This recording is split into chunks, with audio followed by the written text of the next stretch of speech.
J'aimerais vous parler du charisme de foi. Le charisme de foi, parmi les charismes de puissance, est le plus important. Il est plus important que le charisme d'opérer des miracles, il est plus important que les charismes de guérison. C'est parce que pour les deux autres, ça prend le charisme de foi pour les opérer. Le charisme de foi, c'est un charisme passif, tandis que les deux autres, c'est des charismes actifs. Passif, on reçoit. La vertu, d'abord parlons de la vertu de foi, puis ensuite parlons du fruit de l'esprit qui s'appelle la foi ou la fidélité. Ensuite, parlons du charisme, pour faire la distinction entre les deux, entre les trois. La vertu de foi. La foi est la garantie des biens que l'on espère, la preuve des réalités qu'on ne voit pas. C'est la vertu de foi, humble et simple, qui produirait des résultats si seulement on s'en servait. Ici, je parle de la foi expectative et j'en ai parlé à plusieurs reprises. La foi expectative, le charisme de la foi, n'est donc pas la simple foi, appelée aussi foi expectative. Tous les charismes opèrent par la vertu de foi, simple et ordinaire. Tu dois prendre un pas dans la foi en acquiesçant et en agissant selon l'onction ou l'indication de l'Esprit Saint. Tout est possible à celui qui croit. Alors, lorsque les apôtres demandèrent à Jésus, « Augmente en nous la foi », Jésus leur répondit, « Si vous aviez de la foi comme un grain de sénévé, vous auriez dit au mûrier que voilà, déracine-toi et va te jeter dans la mer. » Alors, Jésus n'a pas augmenté leur foi. Sachez-le. Demandez à Dieu d'augmenter votre foi. Vous pouvez le faire si vous voulez. Ce n'est pas une mauvaise prière. Mais quand les apôtres l'ont demandé, il ne l'a pas augmenté. Il leur a dit, servez-vous de la foi que vous avez. C'est ça qu'il a dit. Dis à ce mûrier, lève-toi, jette-toi dans la mer. C'est ce qu'il leur a dit. Si tu avais la foi gros comme un grain de sénévé, le voyez-vous là? Si vous avez de la foi gros comme ça, c'est tout ce que ça prend pour qu'un mûrier se jette dans la mer à votre commandement. Le voyez-vous là? Alors pourquoi qu'augmenterait votre foi si vous êtes capable de déplacer des montagnes avec une foi grosse comme ça? Qu'est-ce que vous feriez avec une foi grosse comme ça? Pas plus, parce que vous ne vous en servez pas, c'est pour ça que ça ne bouge pas. C'est ça qu'il dit. Servez-vous-en. Parce que ce n'est pas vous qui le faites bouger. Commandez, puis moi je le fais bouger, dit-il. Mais vous, commandez. Comprenez-vous? OK. Tes prières sont exaucées parce que tu mets ta confiance en Dieu et t'appropries les promesses de la Bible par la foi, la vertu de foi. Dieu ne peut ni se tromper, ni nous tromper. OK, voilà. La vertu de foi est notre foi. La foi qu'un chrétien possède en tout temps, en permanence, parce qu'il demeure sur la vigne qui est le Christ. Deuxièmement, la foi, c'est aussi un fruit de l'esprit. Le fruit de l'esprit, c'est l'amour, la joie, la paix, la douceur, la patience, la fidélité, qui est la foi. C'est une forme de foi. Alors, la foi, fruit de l'esprit, grandit dans la vie du chrétien pour produire en lui un caractère divin, la constance, la fidélité. Alors, finalement, le charisme de la foi n'est pas la foi, fruit de l'esprit, qui s'appelle aussi fidélité. Le fruit de l'esprit est pour le caractère, tandis que le charisme de foi est pour la puissance. Un fruit grandit, grossit.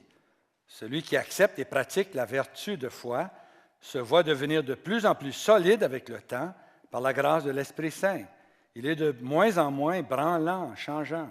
Il est de plus en plus solide, constant et fidèle à Dieu. Ça, c'est le fruit de l'Esprit en lui. OK, parlons maintenant du charisme de foi, qui est différent de la vertu, qui est différent du fruit. Peter Coughlin dit ceci. Le charisme de foi est un mouvement surnaturel puissant de confiance de l'Esprit Saint qui surgit dans une personne qui fait face à une situation ou à un besoin. C'est non seulement cette certitude, mais c'est également l'autorité de l'accomplir par la puissance de l'Esprit Saint. Monseigneur Walsh dit ceci, « Un charisme de foi est une manifestation de l'Esprit qui rend présent la puissance de Dieu sur le champ, dans une personne. Ainsi, il est rendu capable, sans l'appui de raisonnement humain et sans le moindre doute, de demander ou de parler au nom de Jésus, de telle façon que ce qu'il demande ou dit doit arriver. Dieu, qui inspire cette personne avec cette foi, ce charisme de la foi, va nécessairement lui accorder ce qu'il demande. Le charisme de foi est la foi de Dieu qui coule dans un chrétien à un moment donné quand Dieu veut agir par lui. Cette foi charismatique est une puissance passagère par laquelle Dieu pousse une personne à prier ou à agir avec certitude. Ce charisme, évidemment, est relié au charisme de guérison et de miracle. La vertu de foi est une condition de l'esprit humain, un état d'esprit. Le charisme de foi est un don divin, donné sur le champ, auquel la personne cède. C'est cette foi et seulement cette foi-là qui manque jamais de produire des résultats. Voici ce que dit le Père Verlaine. Et puis, Smith Wigglesworth dit la même chose. Écoutez bien, Smith Wigglesworth, c'est un pentecôtiste. Le Père Joseph dit ceci. Au service de la vertu de foi, au service de la vertu de foi, le charisme de foi est un élan de foi qui pressent l'action efficace de Dieu dans le présent pour opérer des signes. Une foi qui déculpe l'intensité, la conviction de la foi théologale, donnant à celle-ci une efficacité toute particulière. Au service de la vertu de foi, il y a le charisme de foi, un degré de foi qui sort de l'ordinaire, un élan de foi qui pressent l'action efficace de Dieu dans le présent pour opérer des signes. Cette foi est un charisme, un don surnaturel qui déculpe l'intensité, la conviction de la foi théologale, donnant à celle-ci une efficacité toute particulière. Il s'agit d'une foi puissante dans une situation précise, la foi à déplacer les montagnes dont parle Jésus. Kenneth Hagin dit ceci, « Le charisme de la foi est une foi spéciale, une manifestation surnaturelle donnée par l'Esprit Saint quand il le veut.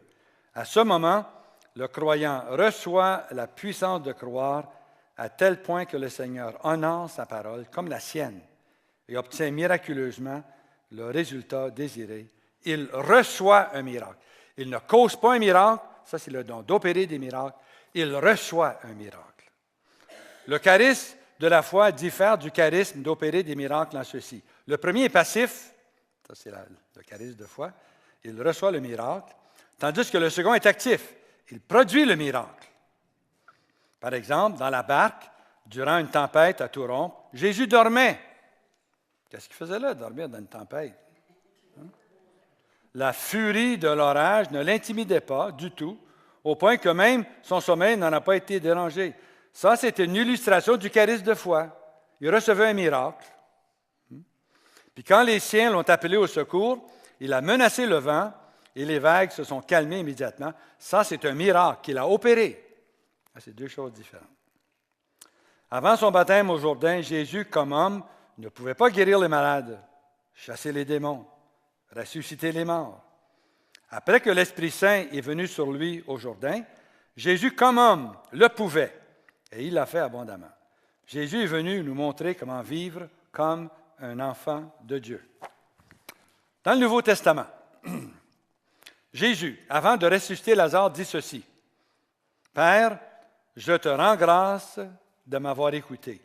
Je savais que tu m'écoutes toujours. » Une telle certitude est une manifestation de l'Esprit, la foi qui va permettre à Jésus, l'homme, d'opérer un miracle par un commandement.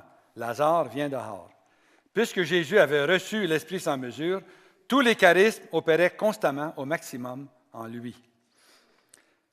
En nous qui avons reçu de Dieu une portion de l'Esprit, agissons chacun selon la mesure de foi que Dieu lui a donnée en partage. Chaque croyant reçoit une mesure de foi. La vertu de foi.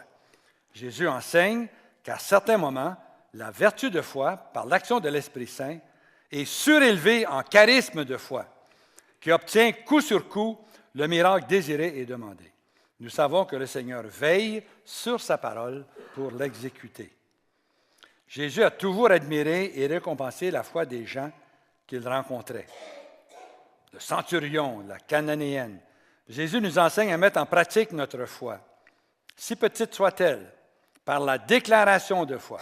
Si vous aviez de la foi, gros comme un grain de sénévé, vous diriez à cette montagne, transporte-toi d'ici là-bas. Elle s'y transportera et rien ne vous serait impossible. C'est ainsi que la vertu de foi se transforme par l'Esprit Saint en charisme de foi. Ta foi t'a sauvé. Jésus a dit ça souvent. Il l'a dit à la pécheresse chez Simon. Il l'a dit au lépreux, le seul des 10 qui est revenu. Il l'a dit à l'aveugle guéri à Jéricho. Il l'a dit à l'hémorroïste qui avait touché son manteau. Ma fille, ta foi t'a sauvé. Pierre et Jean, guérison d'un impotent à la belle porte. Jésus, Pierre a agi avec une grande audace. Pierre, un sommeil profond étonnant. Après avoir exécuté Jacques, frère de Jean, le roi Hérode fait arrêter Pierre et le met sous bonne garde en prison. Que fait Pierre en prison? Il avait les pieds puis les mains attachés. Il y avait une escouade de soldats dans sa cellule, à la porte puis dans le corridor. Qu'est-ce que lui faisait? Le lendemain, Hérode allait l'exécuter. C'était le dernier jour de sa vie. Qu'est-ce qu'il faisait? Il dormait. Il dormait tellement dur que l'ange a dû le pousser pour le réveiller. Hein? Il dormait dur. La veille de son exécution. Le charisme de foi, il ne s'inquiétait pas. Il reposait en Dieu. Paul sauvé d'un ouragan. Quand Paul fit naufrage en se rendant en tant que prisonnier à Rome, il reçut passivement un miracle par le charisme de foi. Un ange lui est apparu, il lui a dit que personne ne va périr. Il a dit à tout le monde, le bateau seul va périr. Puis effectivement, le bateau a fait naufrage, puis tout le monde a été sauvé. Il a reçu un miracle par le charisme de foi. Il est mordu par une vipère, rendu sur l'île de Malte. Il prend du bois, puis une vipère le pique. Tout le monde pensait qu'elle allait mourir. Il secoue la vipère dans le feu, puis il ne meurt pas. Il a reçu un miracle par le charisme de foi. Dans l'Ancien Testament, alors la foi est la garantie des biens que l'on espère, la preuve des réalités qu'on ne voit pas. Vous avez une liste ici, chapitre 11 des Hébreux, une liste de ce qui s'opère par la foi. La vertu de foi et le charisme de foi dans l'Ancien Testament. Alors regardez, je ne le lirai pas tous parce que tout le texte du chapitre 11 est là. Puis j'indique à côté de chacun si c'est la vertu de foi, d'après moi, ou si c'est le charisme de foi. Mais l'un et l'autre obtient des résultats de la part de Dieu. Alors c'est par la foi, la vertu, qu'Abel offrit à Dieu un meilleur sacrifice que Caïn. C'est par la foi, un charisme, que Enoch fut transféré pour ne pas voir la mort, etc. Ils sont tous nommés là. Vous pouvez voir ça. Moïse, c'est par le don de miracle que Moïse fendit la mer des joncs en deux. Mais par le charisme de foi, que les eaux restèrent séparées assez longtemps pour permettre aux Israélites de traverser à pied sec. Alors Moïse a fendu la mer avec son bâton, par un miracle, puis ensuite, il n'a plus rien fait. Il a traversé, puis c'est sa foi, le charisme de foi, qui gardait les deux murs d'eau. Jusqu'à ce qu'il décide, le Seigneur lui a dit, laisse tomber, puis là, la mer a repris sa forme, avec l'armée de Pharaon, malheureusement pour eux autres. Il n'y a pas d'affaire à suivre Moïse. Ils ont fait leur erreur, c'est fut leur dernière. Élie le prophète, nourri par les corbeaux. Ça, c'est un charisme de foi. Pensez-y, là. Il n'y a plus de nourriture dans tout le pays, c'est la famine. Il n'y a pas d'eau depuis 3 ans et demi, à la prière d'Élie. Puis comment lui se nourrit-il? Mais il est sur le bord d'un ruisseau. Puis tous les jours, il y a un corbeau qui vient lui apporter un peu de nourriture. C'est comme ça qu'il a été nourri pendant plusieurs mois. Un corbeau. À quelle heure il va arriver là? À quelle heure mon lunch? Mais par la vertu de foi, tous les jours, il recevait son lunch. C'est le charisme de foi. C'est ça le charisme de foi. Tu reçois un miracle. Élie fait tomber le feu du ciel. Qu'est-ce qui a permis à Élie de soutenir? Élie a été soutenu par le charisme de foi pendant près de 4 ans. Il n'y a pas eu de pluie ou de rosée pendant 3 ans et demi. Puis tout ce temps-là, c'était le charisme de foi d'Élie qui empêchait la pluie et la rosée. C'est ça le charisme de foi. C'était constant. Il savait que ça ne pleuverait pas, puis je l'avais demandé à Dieu. Puis ça n'a pas plu, puis il n'y a pas eu de rosée. Il le faisait pour la conversion du peuple d'Israël.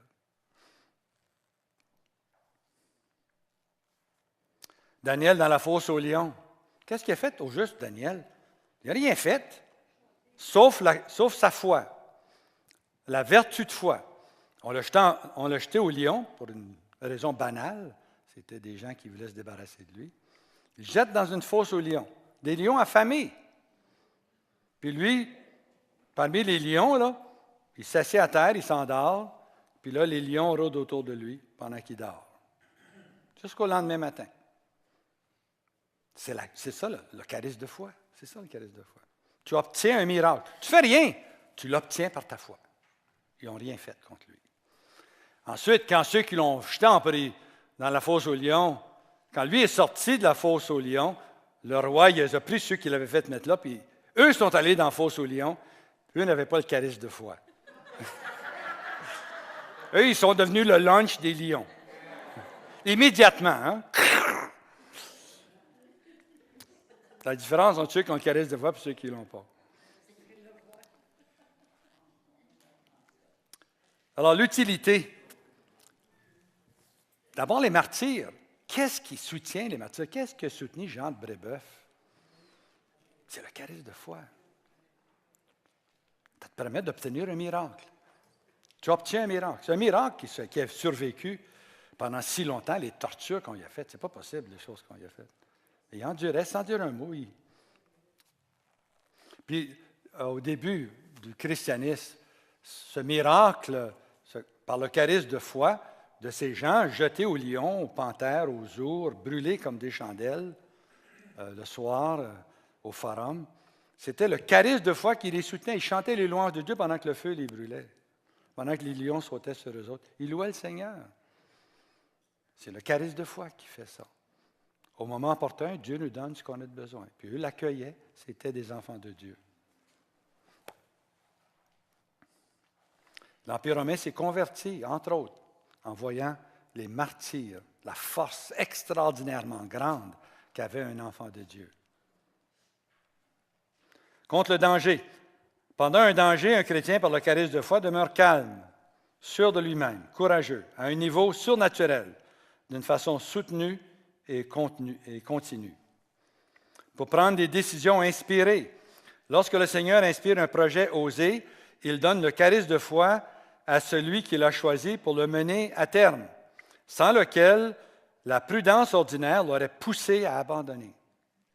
Les fondateurs d'œuvres spirituelles, Saint Jean Bosco, François d'Assise, Ignace de Loyola, Marie de l'Incarnation, Saint Vincent de Paul, les grands réformateurs d'Église comme Jean de Dieu, Thérèse d'Avila, Jeanne d'Arc, ont tous été portés par le charisme de foi. C'est ça qui les portait. Puis souvent, moi, je fus témoin de l'action du charisme de foi en moi puis autour de moi, quand le Seigneur m'inspirait des projets osés que lui voulait. Dans tous les cas, je n'avais pas le moindre doute que j'accomplissais la volonté de Dieu et que les projets allaient réussir, que toutes les ressources et conditions nécessaires surviendraient. Le lancement du Centre de l'amour à Plantagenet. Les gens nous ont donné la maison. Ils étaient bourrés de dettes. On l'a accepté parce qu'on croyait que c'était la volonté. J'étais certain que c'était la volonté de Dieu. La production et la télédiffusion de centaines d'émissions charismatiques pendant 20 ans, par un tout petit groupe avec Jean Joffre et Germaine Gourde. Toujours attaqué, basculé, mais on tenait bon tout le temps. La volonté de Dieu, qu'elle s'accomplisse, on savait qu'avec lui, tout est possible. La tenue de grands rassemblements charismatiques à Ottawa, avec d'énormes dépenses. Seulement que la location de la salle, c'était entre 20 et 25 000 en 1980. Seulement que la location de la salle, plus toutes les autres dépenses. On n'avait pas une scène en banque. Pas une scène. On savait que Dieu le demandait, puis on le faisait. Puis l'argent arrivait, je ne sais pas où, mais ça arrivait. La seule qui s'inquiétait, c'est ma femme. Elle a une formation comme comptable. Alors, elle, l'argent qui rentre, l'argent qui sort, c'est important pour elle, ça. Mais le Seigneur, il n'avait pas donné à elle le projet, mais à moi. Moi, je savais que ça allait réussir. Elle me demandait, « Henri, es-tu sûr qu'on doit faire ça? » Es-tu sûr? On a organisé une retraite à Jérusalem, elle et moi. Une retraite internationale à Jérusalem pour 2500 personnes venues de 37 pays. Puis je savais que Dieu le voulait, puis Dieu allait le réussir, puis ça a été un grand, grand succès. C'est ça, le charisme est porté par un projet. Ça dure 1 mois, 2 mois, 1 an, 2 ans, ça n'a pas de différence. Tu es porté par la certitude que Dieu le veut, puis tu fonces, tu vas de l'avant. Pas sans difficulté. Elle vivait des difficultés. C'était elle la comptable. Henri, quand est-ce que l'argent va rentrer, là? Ah, ça s'en vient, ça s'en vient. OK, on se lève. On va chanter. Je te dis que si tu crois, tu verras la gloire de Dieu. Amen. Asseyez-vous, chers amis. Parfois, pour expulser des démons, d'habitude, ça prend seulement que la vertu de foi pour expulser les démons. Jésus dit, voici les signes qui accompagneront ceux qui auront cru, c'est la vertu de foi. Ils chasseront les démons en mon nom. Mais parfois, ça arrive qu'il y a des cas, des démons un peu musclés, là, un peu rébarbatifs, qui résistent plus que d'autres. C'est surtout des démons de l'occultisme, des gens que... Ça n'arrive pas souvent, mais quand ça arrive, des fois, ça prend le charisme de foi pour... Ça tombe, en votant, il part. Pour baptiser dans l'Esprit Saint. N'importe qui peut imposer les mains pour baptiser dans l'Esprit Saint, mais des fois, c'est comme un charisme à quelqu'un. Dans un groupe de prière, c'est lui qui fait ça. Il impose les mains, puis les gens sont baptisés dans l'Esprit Saint.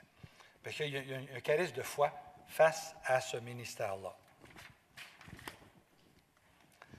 Pour annoncer l'avenir, le Seigneur donne le charisme de foi à quelqu'un qui annonce un événement futur qui sûrement va arriver, pour faire grandir la foi des autres.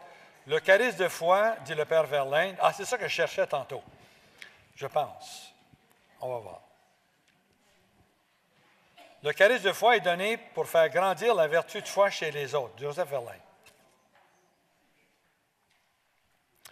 Le Père Verlaine affirme que le charisme de foi est donné non pas pour la personne elle-même, mais pour le service de l'Église, pour l'évangélisation, et en somme, pour faire grandir la vertu de foi chez les autres. Pour intercéder efficacement, intercéder pour une personne dans l'onction du charisme de foi donne une force particulière à la prière que le Seigneur peut dès lors exaucer. Comment s'y préparer et s'aider? Selon l'Esprit Saint. Comme tous les autres charismes, la foi charismatique est donnée à l'initiative de l'Esprit Saint. Et c'est lui qui choisit à qui il le donnera, à quel moment et pour combien de temps. C'est l'Esprit Saint. C'est ça, la diffusion d'un charisme, ça vient de lui. Lui décide quand et qui, combien de temps. Personne ne peut l'exiger du Seigneur, puis personne ne peut compter sur le charisme. Quand tu l'as, tu t'en sers avec force. Quand tu ne l'as pas, tu te sers de ta vertu de foi. OK, c'est ici, ça doit être ici. Aller jusqu'au bout de sa foi ordinaire. Je pensais que c'était... Je sais que Verlaine a dit ça, mais je le vois que je ne l'ai pas attribué à Verlaine d'ici. Peu importe. Je l'attribue ici à Smith Wigglesworth. Si tu prends un pas avec ta foi ordinaire, lorsque tu arrives au bout de cette foi-là, souvent, la foi extraordinaire va se manifester. Va jusqu'au bout de ta foi ordinaire. Pousse-la à l'extrême. Pousse-la au mur, ta foi ordinaire. Puis quand tu es rendu là, tout à coup, le Seigneur, boum, il fait monter ta foi d'un crin, ça devient sa foi à lui, la foi de Dieu, puis tu sais que ça va arriver. Smith Wigglesworth, qui a ressuscité 3 morts, dit qu'une des raisons que nous ne voyons pas souvent la manifestation de cette foi spéciale, le charisme de foi, c'est que nous ne nous servons pas d'abord de la vertu de foi poussée à sa limite. Élisée et la Shunamite. Le cas de la résurrection du fils de la Shunamite, nous montre le cas d'une mère qui agit à partir de sa foi ordinaire, poussée jusqu'au bout. Puis Élisée va faire la même chose. Alors, vous vous en rappelez, l'enfant est né miraculeusement, après une promesse du prophète Élisée, mais rendu à peu près 10 ans, je pense. Il tombe malade, puis meurt dans les bras de sa mère. Alors, immédiatement, elle prend l'enfant, mort, elle prend son cadavre, puis va le porter dans la chambre du prophète Élisée, dans sa maison. Elle avait une maison, puis chaque fois que le prophète Élisée passait par ce bout-là, il arrêtait chez elle pour prendre un repas et dormir. Alors, il la met dans le lit du prophète. Puis ensuite, elle saute sur son chariot, puis elle s'en va trouver le prophète Élisée. Elle parle à personne en chemin, elle ne laisse rien l'arrêter. Elle est décidée. Elle se rend auprès du prophète Élisée, puis elle lui dit, l'enfant que tu m'as donné est mort. M'as-tu donné un enfant pour le tuer? Elle était un peu chicaneuse avec lui. Alors là, le prophète Élisée dit à son serviteur, Géhazi, prends le bâton, va la mettre sur l'enfant. Puis il part. Elle dit, ça ne marchera pas, c'est toi qu'il faut qu'il aille. Alors, il décide d'y aller lui aussi. Alors, il arrive à la maison, il rentre dans sa chambre, puis il voit le corps de l'enfant mort. Froid. Ça fait un bout de temps qu'il était là. Il était froid. Le corps était froid. Alors, il commence à marcher un peu dans la chambre. Il va pousser sa foi.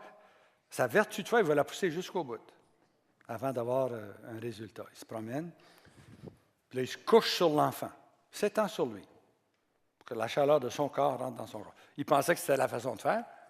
Whatever, tu sais, c'est ça qu'il a fait. Il se relève, il n'y a rien qui arrive. Il se promène dans la chambre. Il revient, puis il se couche une deuxième fois sur l'enfant. Kchou! Il débarque. Il se promène encore un peu. Il a fait ça 7 fois.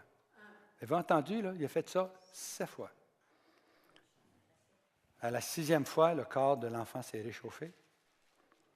La 7e fois, l'enfant a commencé à respirer. Il l'a levé, puis il est descendu par lui-même pour le donner à sa mère. Il a poussé la vertu de foi jusqu'au bout. Puis il y a eu le miracle. C'est devenu le charisme de foi à ce moment-là. Il l'a eu, l'affaire. S'il avait arrêté à la 6e fois, à la 5e fois, à la 3e fois, il n'y aurait pas eu de miracle, l'enfant serait encore mort. Il est allé jusqu'au bout. Puis Dieu a récompensé sa foi en élevant sa foi naturelle au niveau du charisme de foi qui obtient toujours ce qu'on demande. Alors, il y a certaines conditions qui favorisent la présence et l'exercice du charisme de foi.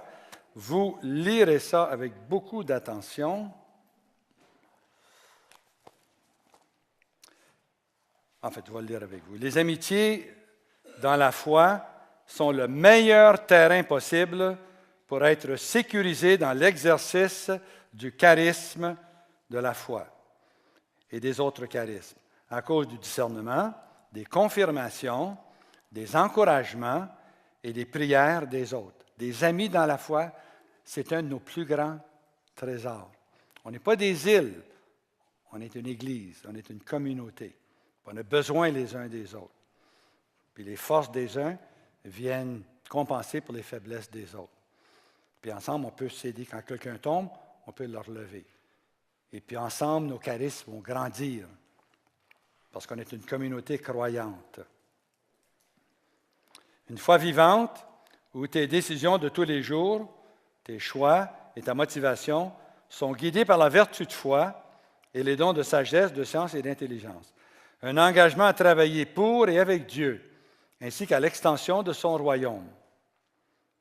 Une vie journalière, de vie de prière personnelle et de lecture des Saintes Écritures. Pourquoi? Pourquoi les Saintes Écritures? Parce que la foi vient de ce que l'on entend, et l'on entend quand la parole de Dieu est annoncée. La foi vient des Saintes Écritures. Donc, si vous voulez une grande foi, vous ne l'aurez jamais sans fréquenter la Bible. Les seuls qui ont une grande foi à transporter les montagnes, c'est ceux qui lisent leur Bible. Souvent, tous les jours. La foi de Bonnie est grande. Elle lit, ça fait depuis des décennies qu'on lit la Bible ensemble, tous les jours. On lit la Bible au complet toute l'année, une fois tous les ans. Là, on a fini le Nouveau Testament une fois. On a presque fini le Nouveau Testament une deuxième fois. On est rendu dans les prophètes mineurs. Là. On a lu tout l'Ancien Testament, mais ça se comprend, c'est le mois d'octobre. Alors, on a le temps de lire tout ça. Puis tous les ans, on fait ça. Tous les ans, on va lire toute la Bible.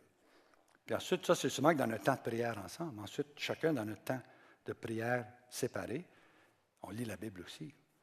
On ne se couche jamais le soir sans mettre une cassette ou un CD de la parole de Dieu. Puis on s'endort en écoutant la parole de Dieu. Toujours la parole de Dieu. Pourquoi? Parce que la foi vient de ce que l'on entend.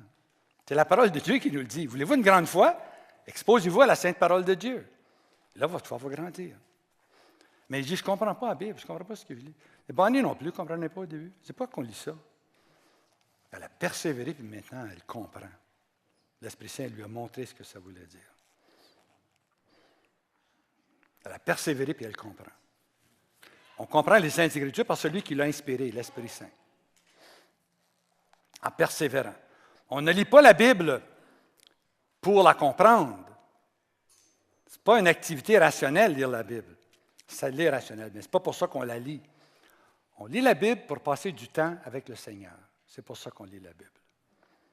C'est comme faire une visite du Saint-Sacrement. C'est la même chose. Hein? Dieu est présent dans sa parole, il est présent au Saint-Sacrement. Tu ne vas pas devant le Saint-Sacrement pour prendre un cours de théologie. Non, tu vas passer du temps d'intimité avec le Seigneur. C'est pour ça que tu vas là. Tu ne lis pas ta Bible pour prendre un cours d'exégèse. Tu lis ta Bible pour passer un temps avec le Seigneur. C'est l'intimité divine. Trouvée dans les Saintes Écritures parce que c'est une parole vivante. Il est vivant. Sa parole est vivante. Il est vivant dans sa parole. C'est la parole de Dieu. Ce n'est pas la parole d'un homme. Alors, c'est pour ça qu'on lit la Bible régulièrement. Alors, c'est une condition pour que notre foi, la vertu de foi grandisse. Puis à un moment donné, la vertu de foi devient un charisme de foi quand c'est nécessaire, quand on a besoin. Une sensibilité aux inspirations de Dieu, lui permettant de transformer tes façons de penser, de parler et d'agir qui n'ont pas leur racine dans son esprit.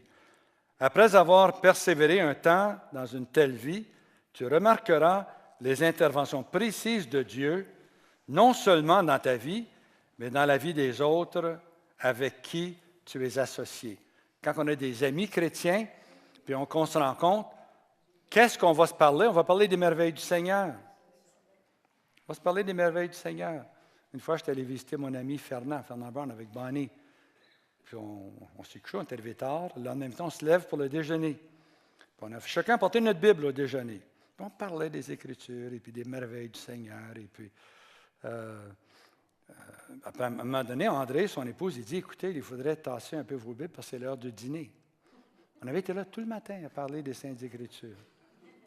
Alors, on a tassé nos Bibles, et puis ensuite, on a eu le repas. Puis, vers la fin du repas, au moment du dessert, bien, évidemment, on parlait du Seigneur, puis on a ressorti nos Bibles, puis les textes flyaient, on se parlait de ci, on se parlait de ça, des choses qui nous émerveillaient dans la parole de Dieu. Et puis, après un bout de temps, André dit, « Hey, il faudrait que vous tassiez vos Bibles, c'est l'heure du souper. » Toute la journée dans la parole de Dieu. C'est ça. C'était très bien, on était heureux. C'était joyeux, on riait, on s'émerveillait. On glorifiait le Seigneur devant ses merveilles. Hein? Quand on est des amis chrétiens, c'est ça qui se passe. On parle du Seigneur. On parle de ce qui nous intéresse. Êtes-vous intéressé au sport? Mais fréquentez les sportifs, vous allez parler du sport tout le temps. Êtes-vous intéressé au char? Bien, rencontrez des gens qui aiment les chars, vous allez parler des chars avec les autres un jour de long. Êtes-vous intéressé à la mode? Faites-vous des amis avec des gens qui sont intéressés dans la mode, vous allez parler de la mode tout le temps. Voulez-vous parler du Seigneur? Tenez-vous avec des gens qui aiment le Seigneur. vous allez parler du Seigneur et de la parole de Dieu. Choisissez vos amis. Dis-moi qui tu fréquentes, je te dirai qui tu es. C'est vrai, ça. Hein? On choisit nos amis, puis on va être comme eux. Ils vont nous influencer, puis on va les influencer. Graduellement, la prière d'intercession devient plus puissante en toi, dans les autres, et tu deviens très semblable, très sensible à la puissance de Dieu. Des moments alors surviennent où toi, ou le groupe, vous recevez une certitude que Dieu veut accorder certaines grâces, répondre à certaines prières ou bénir certaines initiatives ou décisions. À ce moment, il ne faut qu'acquiescer à l'impulsion de l'Esprit. Le Seigneur vous pousse à faire des projets. Vous savez que ça va réussir, vous le faites, puis ça réussit. Vous êtes porté par le charisme de foi pour accomplir les œuvres de Dieu. Vous n'avez pas de doute, vous savez que ça va se réaliser parce que vous savez que c'est de lui que vous l'avez discerné, puis les autres, on a tous cette même pensée, cette même idée, puis on va de l'avant, puis on accomplit la volonté de Dieu. Les charismes de puissance opèrent ensemble. Souvent, les trois charismes de puissance fonctionnent ensemble. Foi, puissance d'opérer des miracles, les charismes de guérison. Par exemple, pour ressusciter un mort, la foi extraordinaire est requise pour dire à l'esprit humain de revenir après qu'il a quitté le corps. Ensuite, la puissance d'opérer un miracle est requise, car le corps a commencé sa détérioration. Et finalement, les dons de guérison sont requis pour empêcher que la personne ne meure à nouveau des mêmes causes. Il y a dans le monde présentement plusieurs guérisons, plusieurs résurrections des morts. Il y a 2 semaines, j'ai reçu un rapport qu'il y avait des résurrections de morts dans 37 pays différents. 37 pays différents. On a ressuscité les morts. C'est en va en augmentant, parce que la foi des chrétiens chauds augmente. La foi des chrétiens tièdes diminue.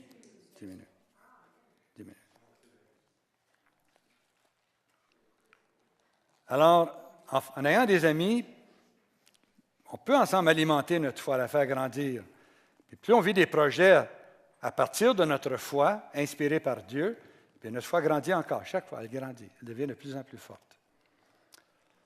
Lire la biographie des saints. Vous voyez les miracles qu'ils ont faits, des œuvres prodigieuses qu'ils ont mis sur pied. Impossible pour des êtres humains de faire des œuvres comme ça avec aucune ressource. Saint Jean Bosco, il n'y avait pas une scène dans ses poches. Il a construit des centaines d'écoles, des centaines d'églises qui coûtaient des centaines de mille, je ne sais pas, des lires, je ne sais pas ce que c'était en Italie à ce moment-là. Sans jamais une scène dans ses poches. Il nourrissait des milliers d'enfants. Il nourrissait des centaines de collaborateurs, de collaboratrices. Jamais avec de l'argent dans ses poches.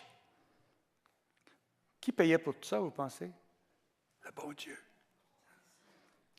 Puis comment ça? À cause de sa vertu de foi, à cause de son charisme de foi, à cause de l'audace de sa foi. Et ainsi pour tous les saints. C'est des serviteurs de la puissance de Dieu. Alors, lire leur biographie, on va être comme eux autres, hein, on fait grandir notre foi. Alors, pour grandir dans le charisme de foi, il faut placer toute sa confiance dans l'activité de Dieu, ne pas avoir peur d'agir dans la foi, être engagé individuellement et en groupe au travail du Seigneur. Il faut éviter les obstacles suivants.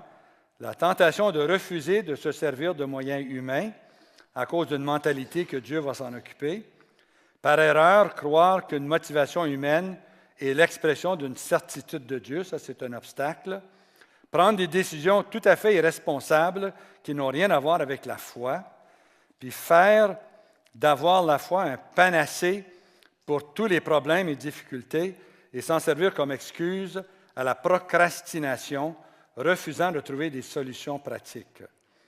La croissance dans le charisme de foi vient d'une sensibilité à l'action continue de Dieu, où les besoins des personnes et des groupes sont de plus en plus comblés par la prière d'intercession et par des décisions faites avec un abandon de plus en plus grand dans l'action de Dieu. Amen.